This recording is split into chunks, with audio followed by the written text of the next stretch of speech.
দুনিয়াব্যাপী তাদের রাজত্ব, সূর্য ডুবতো না। তখন লন্ডন শহরে মসজিদ ছিল ছয়খান। এখন সেখানে মসজিদ 26,000। কোথায় 6 খান, কোথায় 26,000? আমেরিকার রাজধানী ওয়াশিংটন ডিসি, সেখানে মসজিদ ছিল মাত্র 2 খান। এখন সেখানে মসজিদের সংখ্যা 12,000। রাশিয়া কমিউনিস্ট দেশ, 72 বছর কোরআন বেআইনি ছিল। আপনারা জানেন সোভিয়েত ইউনিয়নের আমলে কোরআন বেআইনি ছিল। শিখানো, পড়ানো। সেই রাশিয়াতে আজকে 1980-তে যেখানে কোনো মসজিদ ছিল না, সেখানে এখন কয়েক হাজার মসজিদ। রাশিয়ার প্রেসিডেন্ট পুতিন এই যে আজ থেকে 2 বছর আগে ওই নির্বাচন নামে খেলা একটা হয়েছে আর কি, দিনে হোক বা রাত্রে হোক, সময় হোক অসময় হোক, একটা হয়েছে আর কি। সে আবার প্রেসিডেন্ট পুনর্নির্বাচিত হয়েছে। তখন লাল ফৌজের যে মস্কোর সবচেয়ে বড় মাঠে জাতির উদ্দেশ্যে ভাষণ দিয়েছিল প্রেসিডেন্ট পুতিন, সেই ভাষণটা ছিল কোরআনের একটা আয়াতের রাশিয়ান ভাষায় অনুবাদ আর ইংলিশ ট্রান্সলেশন। ফাবিমা রাহমাতিন মিনাল্লাহি লিনতা লাহুম ওয়ালা কুনতা ফাজ্জান গালিজাল কালব লাযহাদু মিন হাওলিক। পুতিন সেই দিন বক্তব্যে বলেছিল, আমার রাশিয়াতে মুসলমান দিন দিন যেইভাবে বাড়তেছে, এইভাবে যদি বাড়ে আগামী 50 বছরের ভিতরে রাশিয়া মুসলিম মেজরিটি হয়ে যাবে, এটাকে কেউ ঠেকায় রাখতে পারবে না। চীনের অবস্থা আরো খারাপ।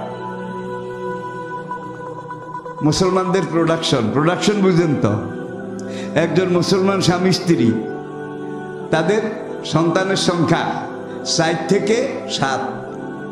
আর একজন রাশিয়া চাইনিজ পরিবারের দম্পতির, তাদের দম্পতি তো 12খানে 13 রকমের অবস্থা, বুঝেন তো। বিয়ে খেলা। তাদের প্রোডাকশন 1 থেকে 1.5 জন, সারা জীবনের কামাই 1 থেকে 1.5টা বাচ্চা। পাশের দেশ সেখানে মুসলমানদের প্রোডাকশনের সংখ্যা, বাচ্চার সংখ্যা, সন্তান জন্ম দেওয়ার সংখ্যা এখনো 2 থেকে 8। আর অমুসলিম যারা, তাদের সংখ্যা, সন্তান জন্ম দেওয়ার সংখ্যা 1.5 থেকে 3। জ্যামিতিক হারে মুসলমানদের প্রোডাকশন, যার জন্য রাস্তায় পিটাই আমারে, ওখানে পিটাই আমারে, এখানে পিটাই আমারে। আমেরিকাতে বর্তমান যে জনসংখ্যা আছে, বর্তমান বিশ্বে মুসলমানের সংখ্যা 200 কোটি প্লাস, খ্রিস্টানের সংখ্যা 350 কোটি প্লাস। পশ্চিমা দুনিয়ার ইহুদি, খ্রিস্টান সব জাতি গোত্রের বিশেষজ্ঞরা একত্র হয়ে আজ থেকে 1 বছর আগে একটা পরিসংখ্যান বের করেছে। America, Britain, France, Germany, Canada, এইসব দেশে মুসলমানের সংখ্যা যেভাবে বাড়তেছে, এইভাবে যদি বাড়ে তাহলে আগামী 2040 সালের মধ্যে মুসলমানের সংখ্যা খ্রিস্টানের সমান হয়ে যাবে। এখন 200 কোটি, 40 বছর পরে হবে 350 কোটি। 2070 সালে মুসলমানের সংখ্যা ইহুদি, খ্রিস্টান, অন্য জাতি মিলে যা হবে, মুসলমানের একার সংখ্যা তার চেয়ে বেশি হবে। হালাল জিনিসে বরকত বেশি, জানেন তো। বৈধ সন্তান, হালাল জিনিসের বরকত বেশি। এটা আমার আলোচ্য বিষয় নয়। আপনি কোনোদিন ওই ভদ্রলোককে বললাম, আপনি ঢাকা বিমানবন্দর দেখেন নাই, কিন্তু ঢাকার যে একটা বিমানবন্দর আছে, এটাকে আপনি বিশ্বাস করেন? করি। আপনি দেখেন নাই, আসেন নাই, জানেন না, বিশ্বাস করেন কেমনে? যারা গেছে তারা এসে বলছে। আর আপনি দুনিয়ার উন্নত একটা দেশের বিমানবন্দর থেকে বিমানে উড়ে ঢাকা বিমানবন্দরের উপরে যখন নামবেন, ল্যান্ড করবেন, নিচের দিকে চাইলে আপনার কলিজা উল্টে যাবে। কোথার থেকে আসলাম, কোনখানে ঢুকতেছি? চিকন কথা কিন্তু আলহামদুলিল্লাহ। তবে আর্থসামাজিক দিকে আমরা অনেক এগিয়েছি, আমাদের অনেক অর্জন আল্লাহর রহমতে হয়েছে। আর কোন অর্জন কোন ব্যক্তির একা নয়, সেই অর্জনের মালিক পুরা জাতি, পুরা দেশ। ঠিক কিনা বলেন? কিছুদিন আগে আরেক দেশের একজন কেন্দ্রীয় মন্ত্রী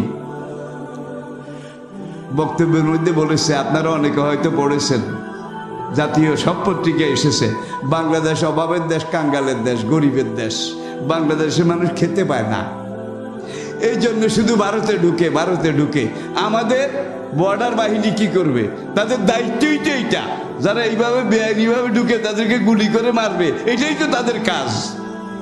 তারা দেশে খাইতে পায় না, এই জন্য বাংলাদেশে এই ভারতে ঢুকে। ভাই, বাংলাদেশের আর্থসামাজিক অবস্থা তাদের চাইতে অনেক উপরে আছে আল্লাহর রহমতে।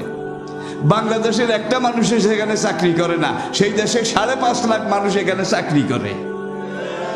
কি গত 50 বছরে ভারতের পশ্চিম বর্ডারে গুলি করে কয়জন মেরেছে? একজনও না। একটা মারবি, সঙ্গে সঙ্গে দেখাই দেব কত ধানে কত চাউল হয়।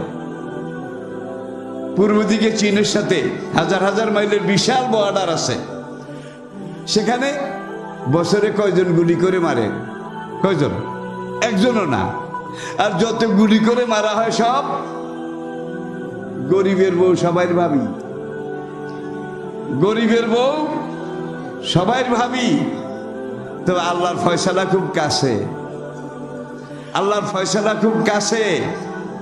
এমন এক সময় আমি আপনাদের সাথে কথাগুলো বলছি, যে সময় ইমাম মাহাদি আপনার ঘরের দরজার সামনে আপনার কলিং বেল টিপতেছে, যে সময়টাতে ঈসা আলাইহিস সালাম আপনার বাড়ির দরজায় এসে দাঁড়িয়েছেন। তবে আমার বলার উপায় নাই, এখন থেকে 5 বছর 10 বছর 1000 বছর আগে পরে আসবে, এটা বলার উপায় নেই, যেহেতু নবীজি কোনো সময় নির্ধারণ করেন নাই। সুতরাং কতদিন কত মাস, নবী 70টা লক্ষণ বলেছেন। ইমাম মাহদি আসার আগে এই হবে, এমন হবে, এমন হবে। ঈসা আলাইহিস সালাম আসার আগে এমন হবে, এমন হবে। 70টার মধ্যে 65টা হয়ে গেছে, বাকি আছে কয়টা?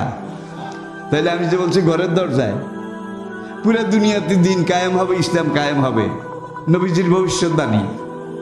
বলবো বলবো কালা রাসূলুল্লাহ সাল্লাল্লাহু আলাইহি ওয়াসাল্লাম আল খেলাফত বাদি 30 আমান। আমি নবী বিদায় নিয়ে চলে গেলে দুনিয়ার বুকে পূর্ণাঙ্গ ইসলামিক খেলাফত থাকবে 30 বছর। ছিল কি না?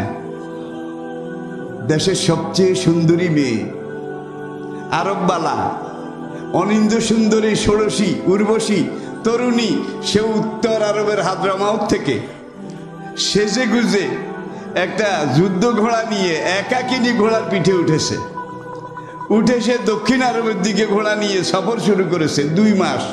2 মাস দিন রাত সফর করে সে দক্ষিণ আরব জজিরার ইয়ামন উপকূলে সানা এখান পর্যন্ত এসেছে। 2 মাস দিন রাত একা সফর করেছে। মেয়েটার দিকে কোনো একটা যুবক এইভাবে একবারও তাকায় নাই।